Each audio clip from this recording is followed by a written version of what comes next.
Before we get started, how many of you have watched Downton Abbey? Oh my goodness. Oh, we're fine. This is great. Well, what I want to do tonight is first introduce myself. Then I want to talk a little bit about my books and how I came to write them. Then we'll go to Downton Abbey, Highclere Castle, Downton Abbey, and look at some of the locations there, and also take a dip into this fascinating 8th century building's history.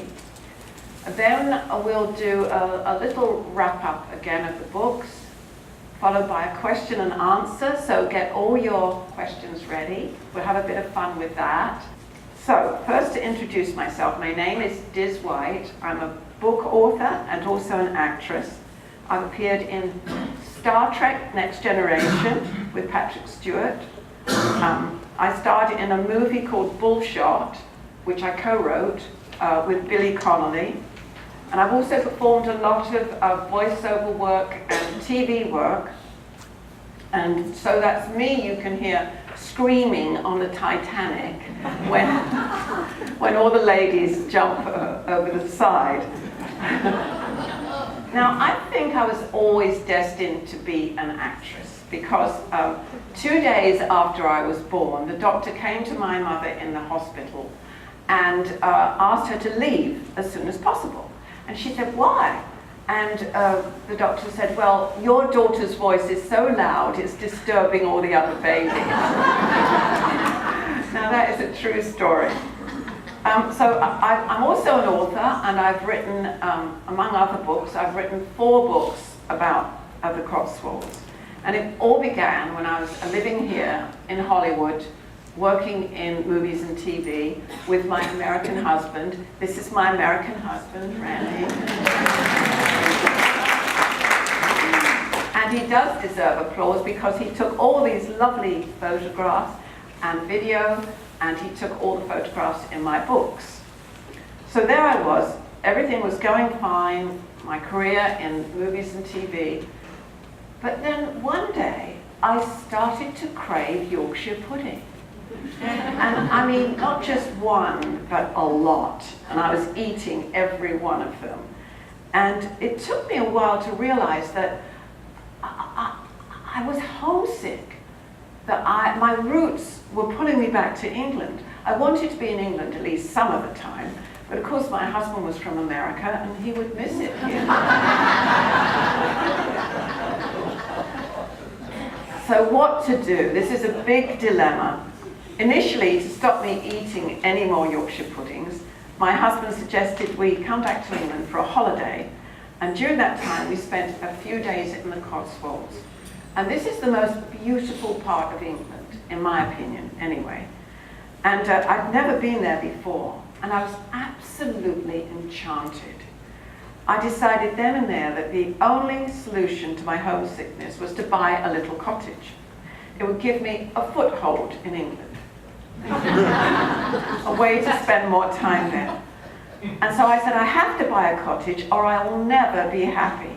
And my husband said, what are you thinking? We don't have the money for that.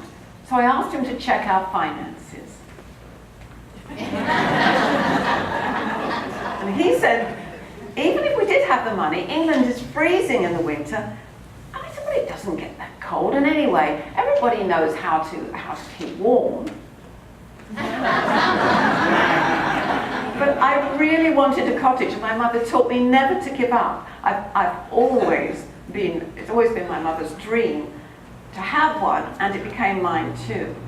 I had a very romantic idea of a thatched cottage, perhaps with one of those lovely country gardens with bees buzzing on a lazy, sunny afternoon, and Randy, my husband, playing his ukulele. I suppose I'm overly optimistic. I thought I'd make it work somehow. The problem was, I wanted a cottage like this, or this. But all I could afford was a cottage like this. But I'm good at finding bargains, so I thought I'll find one, and then all I'll need is to scrape together the down payment. But the jobs were in Hollywood, and the cottages were in the Cotswolds. So I ended up dashing back and forth across the Atlantic, taking every showbiz job that was offered to me, no matter how crazy or embarrassing. There were many highs, lows, and heartbreaks before my journey was over. It was a hilarious roller coaster ride, and I write about it in all my books, along with my adventures exploring the Cotswolds.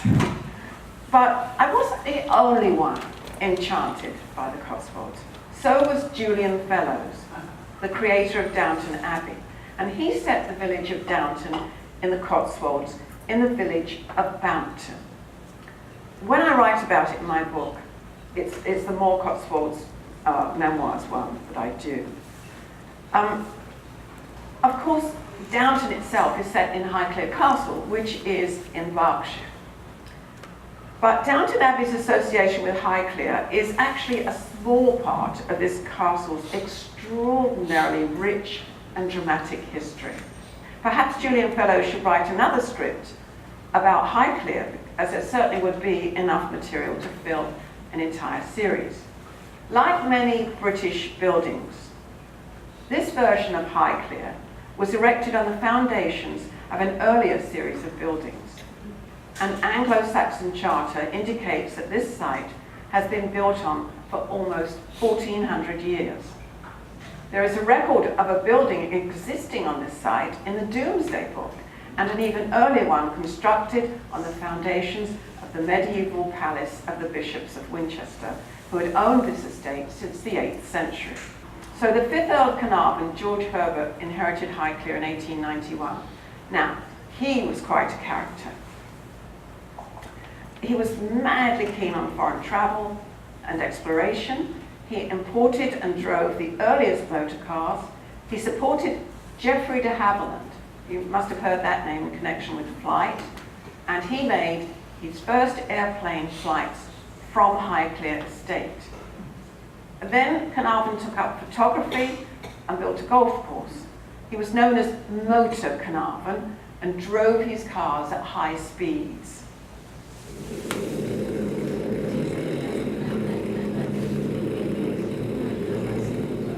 Most of his driving career can be traced through his speeding fines. His first was in 1898, when he was summoned for driving over 12 miles an hour.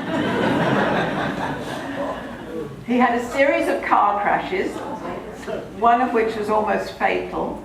His wife, Lady Almina, nursed him, and in doing so discovered her calling for nursing and medical treatment, which she pursued for most of her life. After caring for Lord Carnarvon, Lady Almina trained to be a nurse in London Hospital, and then in July 1914 suggested to Lord Kitchener that Highclere Castle should now play a very different role from that of the literary salon and country seat of the Carnarvons. She wanted to turn the castle into a hospital for wounded officers. Lord Kitchener agreed, and then Highclere entered yet another phase of its fascinating history. The Arundel bedroom was converted to an operating theatre. Lady Almina employed a resident doctor and a radiologist and a team of 30 nurses. And she became the Florence Nightingale of the day. She decided the soldiers should get the best treatment and care. Now, Julian Fellowes very cleverly took this piece of history about Highclere being turned into a field hospital and wove it into the script of Downton Abbey. So you probably all remember that section, do you? Yes. I can see there's some avid fans here. So after the First World War, Earl Carnarvon was involved in yet another car crash, which resulted in a number of injuries, and he was advised by his doctors to spend winters in a warm climate. And this is how he came to visit Egypt. When he was out there, he became passionately interested in Egyptology and formed an ambition to discover the tomb of an important pharaoh. He hired Howard Carter to help him. Carnarvon would go back and forth to England, while Carter stayed on to dig. And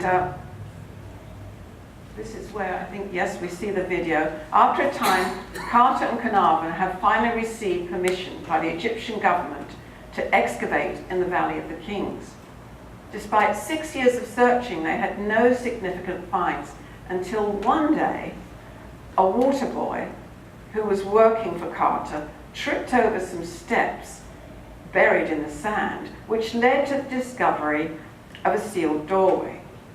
Carter sent a telegram to Carnarvon, who was at Highclere Castle at the time, asking him to come to Egypt immediately. He rushed back, and Carter waited for him to return before making a breach in the doorway of the tomb. "Can you see anything?" said Carnarvon. "Yes," said Carter. "Wonderful things, and gold everywhere, gold." Once inside the inner tomb, the huge sarcophagus was raised and then opened to reveal linen shrouds. When these were pulled aside, there was a gasp of wonder at the sight of the golden effigy of King Tutankhamun, the son of Akhenaten. This marked the first time this now world-famous effigy had been seen in 33 centuries. Now, I want to finish this section on the boy King Pharaoh with a video clip which may seem frivolous to you, but illustrates the fact that the goal of all the pharaohs was to achieve immortality.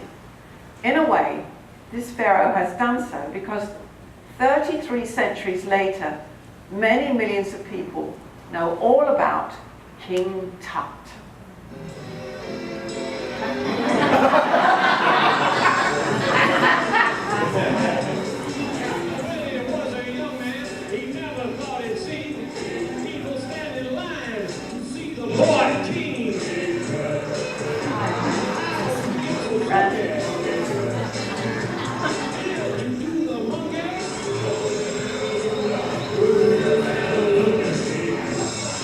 The fifth Earl of Carnarvon's discovery of the tomb of Tutankhamun with Howard Carter adds yet another exotic aspect to the rich history of the Carnarvon family's Highclere Castle and leads us into the next phase of its extraordinary story.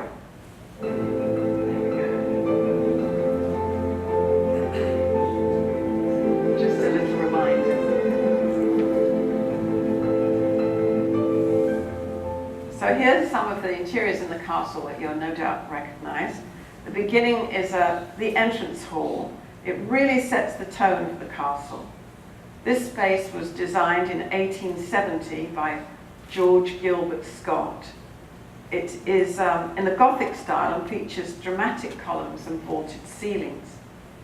And this leads to the saloon. I'm sure a lot of you viewers recognize this. It was designed by Thomas Allen and completed in the 1860s. Allen was an English architect who worked with Sir Charles Barry on the Houses of Parliament. Like the entrance hall, the saloon is in the Gothic style, featuring leather wall coverings that were made in Cordoba in Spain and date back to 1631. In Downton Abbey, this space is used for concerts, a ballroom, and other large gatherings. Now, close by is the staircase, also designed by Allen, which displays the portrait of the actress Mrs. Masters by Joshua Reynolds. And there's Michelle Dockery standing in front of the painting. Charles Barry designed the Italianate tower that houses the staircase. And then another room that's very familiar to Downton viewers, the library, which dates back to the 16th century and contains over 6,000 books. And if you get to Highclere, you must go and see that there's a hidden door from the library into the music room, which I find very exciting. I love things like that. It's used every day for family meals. Could also accommodate bigger dinner parties. Its most impressive feature is the portrait of Charles I by Van Dyck, which hangs over a sideboard. And next to it are the portraits of the Carnarvon family, who were involved in the English Civil War in the 1640s. And now we move on to the drawing room. Now this was decorated by Lady Almina. She was the nurse who nursed the 5th Earl of Carnarvon. And she decorated this in the Rococo Revival style. And it features green French silk curtains, which was given to Almina by her father, Alfred de Rothschild. I suppose he could afford that. Then there's the Mercia bedroom, which became Lady Cora, Countess of Grantham's boudoir in Downton, and features a 4-poster bed and 18th century silk bed hangings. Now next door to that is Lady Edith's bedroom. Lady Edith, you all remember who Lady Edith was. Oh yes, all the nods, I love it. And her bedroom was decorated in peach-coloured walls with an Adam-style decorative plaster ceiling, Carrara marble fireplace. Now it was the scene of a dangerous fire in the filming of Downton Abbey. So now this is Lady Mary's bedroom. Features dramatic Victorian damask wallpaper, 4-poster bed with yet more silk curtain hangings. This is known in Highclere as the Stanhope bedroom and was decorated in 1895 for a visit by the Prince of Wales. Now, it was in this room in the Downton series that I think a bit of hanky-panky went on when the Turkish diplomat, Mr. Pamuk, unexpectedly died, much to Lady Mary's horror. But we're British, so we don't talk about that. And so now Highclere has added to its resume by becoming the location for surely the most phenomenally successful series of all time, and another chapter in the already illustrious history continues to unfold, because, stay tuned, there's going to be a movie of Highclere, and it's supposed to start within a year. Maggie Smith has signed on, so it sounds like it's all go. Now, I want to finish with Highclere and wind up the story of how I came to write my books. It all started with my first visit to the beautiful Cotswolds. And I came to stay here with my husband for a weekend in a bed and breakfast on a working farm in Ascot under Wychwood. And the first night we were there, we were woken in the middle of the night by the farmer's wife, along with all the other guests. And we thought, what's this? Is there a fire? What's going on?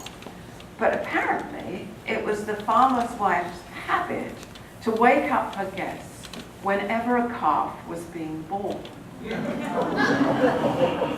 So we all traipsed downstairs in our pajamas and our dressing gowns to the barn and watched this miracle of nature. And it was also the wife's habit to ask one of the guests to name the calf. So she asked my husband Randy to name the calf. He did. And now, somewhere in the Cotswolds, contentedly chewing the cud, is a calf named Betty Davis.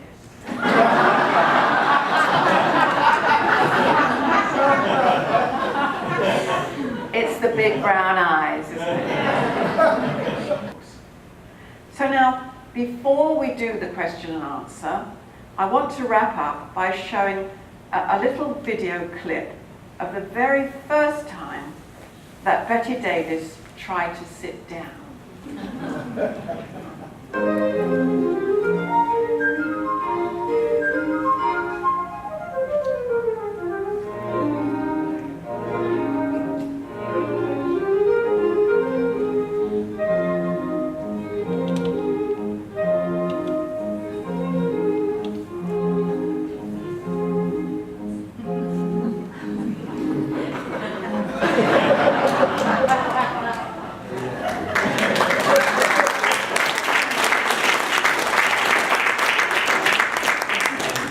Thanks so much. Now, any of you have any questions?